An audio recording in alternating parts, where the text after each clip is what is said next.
Yan.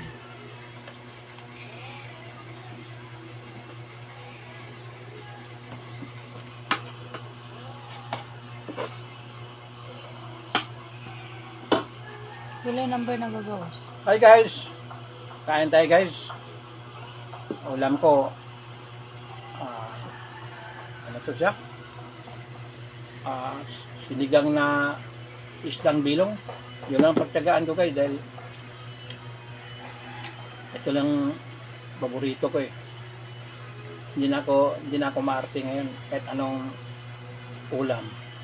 Wag lang yung manok, wag lang yung baboy, isda, saka gulay. Yun ang madalas kong kinakain. Pero baboy,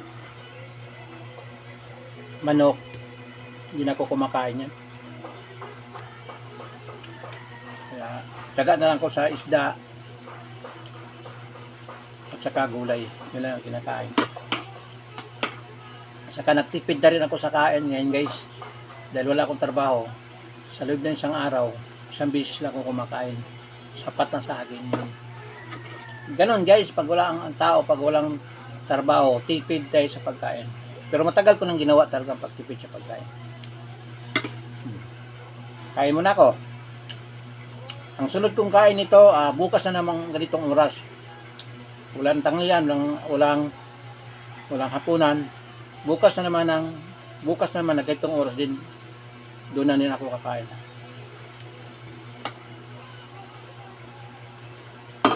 Wala ko sa Manila ngayon guys. Dito ko sa Davao. Pahinga muna. Dahil meron naman akong pagsubok na bagong pagsubok naman ang kakaharapin ko. Pero pinasa Diyos ko na yung lahat. Alam ko naman hindi ako pabayaan ng Diyos. Darating din ang araw, linggo.